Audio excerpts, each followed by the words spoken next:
ಹೊಳಲ್ಕೆರೆ ಕ್ಷೇತ್ರದ ಜನರ ಬಹುಕಾಲದ ಕುಡಿಯುವ ನೀರಿನ ಕನಸು ನನಸಾಗುವ ಹಂತಕ್ಕೆ ಬಂದಿದೆ.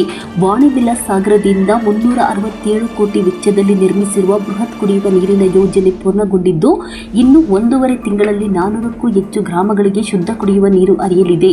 ಈ ಮಹತ್ವ ಯೋಜನೆಯ ಜಾಗವೇಲ್ ಹಾಗೂ ನೀರೆತ್ತುವ ಕಾಮಗಾರಿಯನ್ನು ಶಾಸಕ ಡಾ ಎಂ ಚಂದ್ರಪ್ಪ ವೀಕ್ಷಿಸಿ ಮಾಹಿತಿ ನೀಡಿದ್ದಾರೆ. ವಾಣಿವಿಲಾಸ್ ಸಾಗರ ಜಲಾಶಯದಿಂದ ಹೊಳಲ್ಕೆರೆ ವಿಧಾನಸಭಾ ಕ್ಷೇತ್ರದ 106 ಗ್ರಾಮಗಳಿಗೆ ಶುದ್ಧ ಕುಡಿಯುವ ನೀರು ಪೂರೈಸುವ 367 ಕೋಟಿ ವೆಚ್ಚದ ಬೃಹತ್ ಯೋಜನೆ ಇದೀಗ ಪೂರ್ಣಗೊಂಡಿದೆ. ಕಾಮಗಾರಿ ವೀಕ್ಷಿಸಿದ ಬಳಿಕ ಮಾತನಾಡಿದ ಶಾಸಕ ಎಂ ಚಂದ್ರಪ್ಪ, ಇನ್ನು 1.5 ತಿಂಗಳೊಳಗೆ ಇಡೀ ತಾಲೂಕಿಗೆ ನಿಯಮಿತವಾಗಿ ಶುದ್ಧ ಕುಡಿಯುವ ನೀರು ಪೂರೈಕೆ ಆರಂಭವಾಗಲಿದೆ ಎಂದು ತಿಳಿಸಿದ್ದಾರೆ.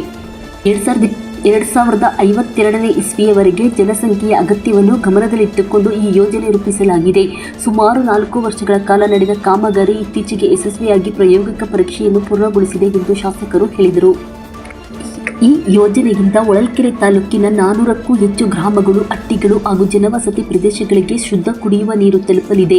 ಜೊತೆಗೆ ಹೊಳಲ್ಕೆರೆ ಪಟ್ಟಣಕ್ಕೆ 25 ಕೋಟಿ ವೆಚ್ಚದಲ್ಲಿ ಪ್ರತ್ಯೇಕ ಪೈಪ್ಲೈನ್ ನಿರ್ಮಿಸಲಾಗಿದ್ದು, ನಗರ ನಿವಾಸಿಗಳು ನಿರಂತರ ನೀರು ದೊರೆಯಲಿದೆ. ಯೋಜನೆಗೆ ನಿರಂತರ ವಿದ್ಯುತ್ ಪೂರೈಕೆ ಕಲ್ಪಿಸಲು 300 ಕೋಟಿ ವೆಚ್ಚದಲ್ಲಿ 220 ಕೆವಿಎ ಸಾಮರ್ಥ್ಯದ ವಿದ್ಯುತ್ ಉಪಕೇಂದ್ರ ನಿರ್ಮಾಣವಾಗುತ್ತಿದೆ. ಜನತೆ 5 ಬಾರಿ ಶಾಸಕನಾಗಿ ಆಯ್ಕೆ ಮಾಡಿರುವ ಋಣ ತೀರಿಸುವ ನಿಟ್ಟಿನಲ್ಲಿ ಮೊದಲ ಹಂತವಾಗಿ ಕುಡಿಯುವ ನೀರಿನ ಯೋಜನೆಯನ್ನು ಪೂರ್ಣಗೊಳಿಸಿದ್ದು, ಮುಂದಿನ ದಿನಗಳಲ್ಲಿ ಕೆರೆ ತುಂಬಿಸುವ ಯೋಜನೆ ಹಾಗೂ ರಸ್ತೆ ಅಭಿವೃದ್ಧಿಗೆ ಆದ್ಯತೆ ನೀಡಲಾಗುವುದು ಎಂದು ಶಾಸಕ ಎಂ ಚಂದ್ರಪ್ಪ ತಿಳಿಸಿದರು. ಇಲ್ಲಿಂದ 25 ಕಿಲೋಮೀಟರ್ ಹೋಗಿ ಆಲೆನಲ್ಲಿ 16 ಜೋಡಿಗಳಿಗೆ ಎಲ್ಲ ಹೊಳಲ್ಕೆರೆ ಫುಲ್ ಕವರ್ ಆಗಿತ್ತು. ಒಂದು ಊರು ಬಿಡಲು ಎಲ್ಲ ಟ್ಯಾಂಕ್ಗಳಿಗೆ ಕವರ್ ಆಗಿ ಬರ್ತೀನಿ. 625 ಕಿಲೋಮೀಟರ್ ಪೈಪ್ಲೈನ್ ಟೋಟಲ್ ಲೈನ್ ಇರುತ್ತೆ. 625 ಕಿಲೋಮೀಟರ್ ಪೈಪ್ಲೈನ್ ಹಾಕಿದ್ದೀವಿ. ಇದು ಒಂದು ಹಿಸ್ಟ್ರಿ. ಯಾವ ಊರಿಗೆ ಯಾವ ಹಳ್ಳಿಗೂ ಯಾವುದೂ ತೊಂದರೆ ಆಗದಂಥ ರೀತಿಯಲ್ಲಿ ಇಷ್ಟು ದೊಡ್ಡ ಪ್ರಾಜೆಕ್ಟನ್ನು ಮಾಡಿರ್ತಕ್ಕಂಥದ್ದು.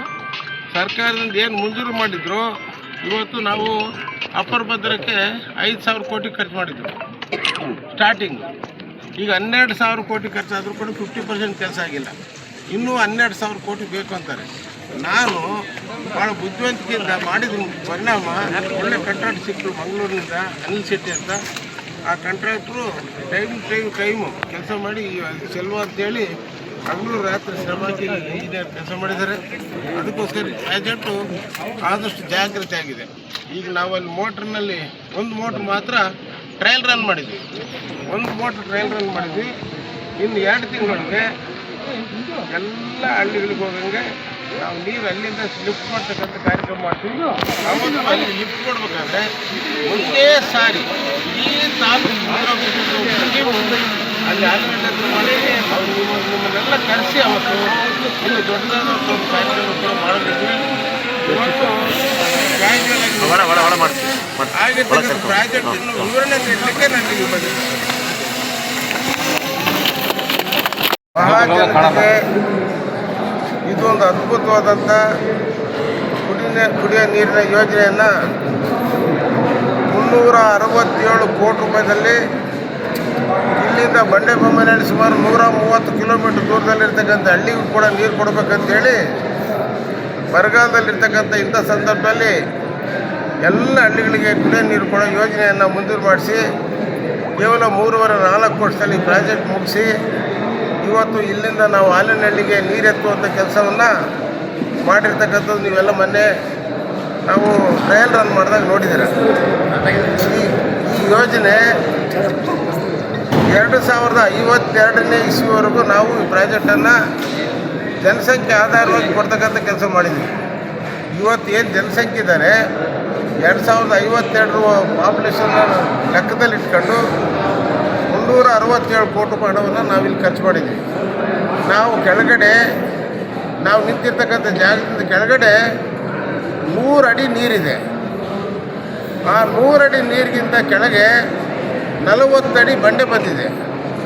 45 ಅಡಿ ನಾವು ಬಂಡೆ ಕೊರೆದು ಪೈಪ್ ಪಿಲ್ಲರ್ ಹಾಕಿದ್ವಿ ನೀರಿನಲ್ಲೇ. ಆ 45 ಅಡಿ ಪೈಪ್ ಪಿಲ್ಲರ್ ಹಾಕಿ ಅದ್ರ ಮೇಲೆ 100 ಅಡಿ ನೀರಿನ ಮೇಲ್ಗಡೆ ನಾವು ಪಿಲ್ಲರ್ ತಂದು ಅದ್ರ ಮೇಲೆ 30 ಅಡಿ ಈ ಎತ್ತರದ ಪಿಲ್ಲರ್ಗಳನ್ನು ಹಾಕಿ ಒಟ್ಟು 170 ಅಡಿ ನೀರಿನಿಂದ ಮೇಲಕ್ಕೆ ಪಿಲ್ಲರ್ ಹಾಕಿ ಬಿಲ್ಡಿಂಗ್ ಕಟ್ಟಿರ್ತಕ್ಕಂಥದ್ದು. ಇಲ್ಲಿ 1600 HP KVA ಕರೆಂಟಿನ 3 ಪವರ್ ಸ್ಟೇಷನ್ ಇಟ್ಟಿದ್ವಿ. 2 ಯಾವಾಗಲೂ ಚಾಲು ಇರ್ತವೆ. ಅಕಸ್ಮಾತ್ ಒಂದು ಏನಾದರೂ ಜನ್ರೇಟರ್ ಕೆಟ್ಟೋದ್ರೆ ಇನ್ನೊಂದು ಕೆಲಸ ಮಾಡಲಿಕ್ಕೆ ಒಂದು ಸ್ಟ್ಯಾಂಡ್ ಬೈ ಇಟ್ಟಿರ್ತೀವಿ. ಅದೇ ರೀತಿ 3 ಪಂಪ್ ಇಟ್ಟಿದ್ದೀವಿ. 3 ಪಂಪು, ಅದರಲ್ಲಿ 2 ಪಂಪು ಯಾವಾಗಲೂ ಸ್ಟಾರ್ಟ್ ಆಗಿರ್ತವೆ. ಒಂದು ಪಂಪ್ ಏನಾದರೂ ಮಿಸ್ಟೇಕ್ ಕೆಟ್ಟೋದ್ರೆ ಅದು ಇನ್ನೊಂದು ರೆಡಿ ಇರ್ತಕ್ಕಂಥ ಪಂಪನ್ನು ಸ್ಟಾರ್ಟ್ ಮಾಡಿ ಯಾವಾಗಲೂ 24 ಗಂಟೆ 365 ದಿವಸ 2052 ಇಸ್ವಿವರೆಗೂ ನಮ್ಮ ಜನರಿಗೆ ಒಳ್ಳೆ ಶುದ್ಧವಾದಂಥ ನೀರು ಕೊಡಬೇಕಂತಕ್ಕಂಥದ್ದು ಆಲೋಚನೆ ಮಾಡಿದ್ದೀವಿ. ಇಲ್ಲಿಂದ 25 ಕಿಲೋಮೀಟ್ರ್ ದೂರದಲ್ಲಿ ಆಲೆನಹಳ್ಳಿನಲ್ಲಿ ಟ್ಯಾಂಕ್ ಕಟ್ಟಿದ್ವಿ. ಒಂದು ಟ್ಯಾಂಕಿಂದ ಇನ್ನೊಂದು ಟ್ಯಾಂಕಿಗೆ ನೀರು ಹೋಗ್ಬೇಕಾದ್ರೆ ಅದು ಸುಮಾರು 60 ಕೋಟಿ ರೂಪಾಯಿ ವೆಚ್ಚದಲ್ಲಿ ಫಿಲ್ಟರ್ ಹಾಕಿದ್ವಿ. ಆ ಫಿಲ್ಟರ್ ನೀರನ್ನು ಕಟ್ಟಿ ಹೊಸಳ್ಳಿ ಗುಡ್ಡಕ್ಕೆ ಅಲ್ಲೇ 13 ಕಿಲೋಮೀಟ್ರ್ ದೂರದಲ್ಲಿರ್ತಕ್ಕಂಥ ಎತ್ತರವಾದಂಥ ಪ್ರದೇಶಕ್ಕೆ ಲಿಫ್ಟ್ ಮಾಡ್ತೀವಿ. ಆ ಲಿಫ್ಟ್ ಮಾಡಿರ್ತಕ್ಕಂಥ ನೀರನ್ನ ಗ್ರಾವಿಟಿನಲ್ಲಿ ಇಡೀ ನನ್ನ ತಾಲೂಕಿನಲ್ಲಿರ್ತಕ್ಕ ಎಲ್ಲ ಹಳ್ಳಿಗಳಿಗೆ 625 ಕಿಲೋಮೀಟ್ರ್ ಪೈಪ್ಲೈನ್ ಮಾಡಿ ನೀರು ಕೊಡ್ತಕ್ಕಂಥ ಕೆಲಸ ಮಾಡಿದ್ವಿ. ಇದು ನಿರಂತರವಾಗಿ ಯಾವತ್ತೂ ಕೂಡ ನಮ್ಮ ಜನರಿಗೆ ನೀರು ತೊಂದರೆ ಆಗಬಾರ್ದಂಥ ರೀತಿಯಲ್ಲಿ ಈ ಯೋಜನೆಯನ್ನು ಮಾಡಿರ್ತಕ್ಕಂಥದ್ದು. ಇದು ನಮ್ಮ ಜನರು ಭಾಳಷ್ಟು ನಮ್ಮೆಲ್ಲ ನಿರೀಕ್ಷೆ ಇಟ್ಟು ಹೊಳಲ್ಕೆರೆ ತಾಲೂಕು ಮತ್ತು ಭರಮಸಾಗರ ಜನ 5 ಸಾರಿ ನನ್ನ ಶಾಸಕರಾಗಿದ್ದಾರೆ, ಮಾಡಿದ್ದಾರೆ. ಅವ್ರು ಋಣ ತೀರಿಸ್ತಕ್ಕಂಥದ್ದು ನನ್ನ ಜವಾಬ್ದಾರಿ ಇದೆ ಅಂತೇಳಿ ಈ ಮೊದಲನೇದಾಗಿ ಕುಡಿಯೋ ನೀರಿನ ಯೋಜನೆ ಮಾಡಿದ್ದೀನಿ. ಇನ್ನು ಸ್ವಲ್ಪ ದಿವಸದಲ್ಲಿ ಕೆರೆ ತುಂಬಿಸ್ತಕ್ಕಂಥ ಯೋಜನೆ ಮಾಡ್ತಾಯಿದ್ದೀನಿ. ಅದೇ ರೀತಿ ಭರಮಸಾಗರ ಮತ್ತು ಹೊಳಲ್ಕೆರೆ ದೊಡ್ಡ ದೊಡ್ಡ ಜನ್ರೇಟರ್ ಪಂಪ್ ನಮ್ಮ ಜೋಗಪಾಸಿಂದ ಕರೆಂಟ್ ತಂದು 220 KVA ಸುಮಾರು 300 ಕೋಟಿ ರೂಪಾಯಿ ವೆಚ್ಚದಲ್ಲಿ ಒಂದು ಪವರ್ ಸ್ಟೇಷನ್ ಮಾಡ್ತಾಯಿದ್ವಿ.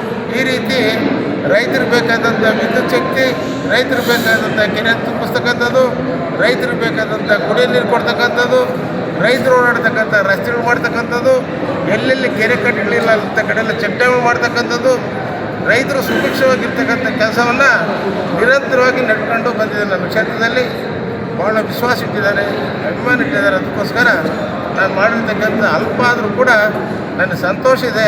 ಅದೇ ರೀತಿ ನಮ್ಮ ಜನರಿಗೆ ಅನುಕೂಲ ಆಗುತ್ತೆ ಅಂತ ನಿಮ್ಮೆಲ್ಲರಿಗೂ ಹೇಳ್ತಕ್ಕಂಥ ಕೆಲಸ ನಾನು ಮಾಡ್ತೀನಿ. ಇದಕ್ಕಿಂತ ಸಣ್ಣ ಪುಟ್ಟ ದೊಡ್ಡ ಎಲ್ಲ ಹಳ್ಳಿಗಳು ಸೇರಿದ್ರೆ 400ಕ್ಕಿಂತ ಹೆಚ್ಚು ಹಳ್ಳಿಗಳಿದ್ದಾವೆ. ಹೊಳಲ್ಕೆರೆ ಟೌನ್ಗೆ 24 ಗಂಟೆ ಶುದ್ಧ ಕುಡಿಯೋ ನೀರು ಕೊಡತಕ್ಕಂಥ ಯೋಜನೆಯೂ ಮಾಡಿದ್ದೀವಿ. ಎಲ್ಲ ಹಳ್ಳಿಗಳಿಗೂ ನೀರು ಕೊಡ್ತೀವಿ, ಎಲ್ಲ ಹಟ್ಟಿಗಳಿಗೂ ಕೊಡ್ತೀವಿ. ಎಲ್ಲಿಯೂ ಕೂಡ ಪೈಪ್ಲೈನ್ ಇಲ್ಲಂಥ ರೀತಿಯಲ್ಲಿ ನಾವು ನೀರು ಕೊಡ್ತಕ್ಕಂಥ ಕೆಲಸ ನಾವು ಮಾಡಿದ್ವಿ. ಟೌನಿಗೂ ಇದೇ ನೀರು ಹೋಗುತ್ತೆ, ಟೌನ್ಗೂ ಇದೇ ನೀರು ಹೋಗುತ್ತೆ.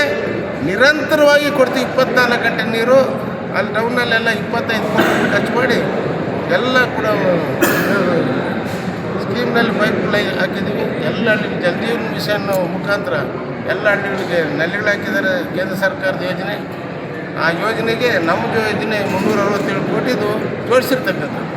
ಆ ಜಲಜೀವನ ಮಿಷನ್ ಯೋಜನೆ ಬೇರೆ, ನಾವು ತಂದು ಮಾಡಿರ್ತಕ್ಕಂಥ ಯೋಜನೆ ಬೇರೆ.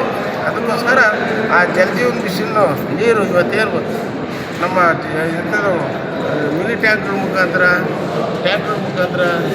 ಬೋರ್ಗಳ ಮುಖಾಂತರ ಕೊಡ್ತಕ್ಕಂಥ ವ್ಯವಸ್ಥೆ ಏನು ಮಾಡಿದ್ರು ಅದನ್ನು ತಪ್ಪಿಸಿ ನಾವು ಶುದ್ಧವಾದಂಥ ನೀರು ಕೊಡ್ತಕ್ಕಂಥ ಕೆಲಸ ಮಾಡಿದ್ವಿ.